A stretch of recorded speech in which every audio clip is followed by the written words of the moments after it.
20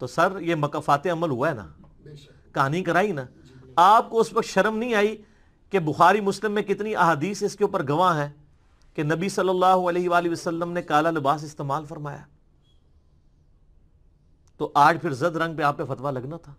صحیح مسلم میں حدیث ہے, اسما بنت ابی بکر نے ایک کسروانی طیالسی جبہ نکالا. کسروانی طیالسی کہتے ہی کالے جبے کو تھے, پرشین امپائر کا جبہ. جس طرح آج میں کہوں سندھی اجرک, تو مجھے رنگ نہیں بتانا پڑے گا, وہ ریڈ کلر کی ہوتی ہے. کسروانی طیالسی جبہ انہوں نے نکالا اور کہا کہ یہ نبی علیہ السلام کا جبہ مبارک ہے جو آپ پہنا کرتے تھے. سیدہ عائشہ کی وفات کے بعد ان کے گھر والوں سے میں نے لے لیا, یا آپ علیہ السلام پہنتے تھے, اور ہم اس کا دھون مریضوں کو شفا کے طور پر پلاتے ہیں. الحمدللہ. یعنی ڈائریکٹ نبی علیہ السلام کے مبارک تبرکات سے فیض حاصل کرنا. یہ صحیح مسلم میں حدیث ہے. پھر صحیح مسلم میں حدیث ہے کہ فتح مکہ کے موقع پر آپ صلی اللہ علیہ وآلہ وسلم جب مکے میں انٹر ہوئے تو آپ نے کالے کلر کی پگڑی باندھی ہوئی تھی. پگڑی بھی ثابت ہوگی, جبہ بھی ثابت ہو. ویسے لباس, آپ تو اردو میں لباس صرف کپڑوں کو کہتے ہیں نا, عربی زبان میں جب لباس کی بات ہو رہی ہوتی ہے نا تو اس میں تہمد بھی, کرتا بھی اور پگڑی بھی شامل ہوتی ہے. لباس, اس کو یہ پورا محدثین کے آپ بخاری مسلم میں کھولیں گے ایک چیپٹر ملے گا کتاب اللباس, بلکہ اس سے بھی آگے جائے گا. یہ آپ کو داڑھی, کنگھی, ان سارے چیزوں کا ذکر کتاب اللباس میں ملے گا. آپ مشکات کا کتاب اللباس کھول لیں, یعنی یہ ایک ٹرم میں ڈیوائز کی گئی ہے. تو یہ بھی مسلم شریف میں ہے. پھر صحیح مسلم شریف کے اندر حدیث قصہ جو ہے, نبی علیہ السلام کی کالی کملی, جس کے اوپر صرف آپ نعتیں لکھتے ہیں, نعتیں لکھتے ہوئے کالی کملی جو ہے وہ حلال ہے, اور اگر کوئی کالا لباس پہن لے تو وہ حرام ہو گیا, نعوذ باللہ. وہ کالی کملی کیا؟ صحیح مسلم میں حدیث قصہ ہے. اما عائشہ روایت کرتی ہیں سلام اللہ علیہ کہ نبی علیہ السلام ایک دفعہ اپنے گھر سے اس حال میں برآمد ہوئے کہ آپ صلی اللہ علیہ وآلہ وسلم نے کالے کلر کی ایک منقش چادر اوڑھی ہوئی تھی جس پہ باقاعدہ کڑھائی ہوئی تھی, اونٹ کے کجاموں کی مانند ہنڈیا کی شکل کی اس پہ تصاویر بنی ہوئی تھی, جانداروں کی نہیں, کجاموں کی. اتنے میں حسن ابن علی آئے تو اس چادر کے نیچے لے لیا, پھر حسین ابن علی آئے ان کو لیا, پھر سیدہ فاطمہ آئی ان کو لیا, پھر مولا علی آئے ان کو لیا, اور پانچوں کو کٹھا یعنی اپنے سمیت کر کے چادر کے نیچے لے کے آپ صلی اللہ علیہ وآلہ وسلم نے سورۃ الاحزاب کی آیت نمبر 33 پڑھی. انما یرید اللہ لیذھب عنکم الرجس اہل البیت ویطہرکم تطہیرا. اے نبی کے گھر والو, اللہ تو چاہتا ہے تم سے ہر طرح کی ناپاکی دور کر دے اور تمہیں خوب صاف ستھرا کر دے. تو یہ کالی چادر والی حدیث, حدیث قصہ اہل سنت اہل تشیع دونوں کے ہاں پائی جاتی ہے. تو آپ نے تو پانچوں کو, اسی سے پانچ تن پاک کا کانسیپٹ آیا نا, یعنی 5 ہستیاں ایسی کہ جن کو ایک اسپیشل پروٹوکول دیا گیا اہل بیت کے حوالے سے. تو آپ نے کالے لباس کے ساتھ جو کچھ کیا, جعلی روایتیں بنا کے, وہی کچھ پھر زرد پگڑی کے ساتھ ہوا. لیکن اللہ کے فضل سے ہم ہیں ٹروتھ لور, اولو العلم قائما بالقسط. ہم نے سچائی کی بات کر دی ہے, چاہے وہ کسی کی فیور میں بھی جاتی ہو. کیوں؟ کیونکہ نام ہے وابی, نام ہے بابی, میں ہوں مسلم علمی کتابی. ٹھیک ہوگا جی.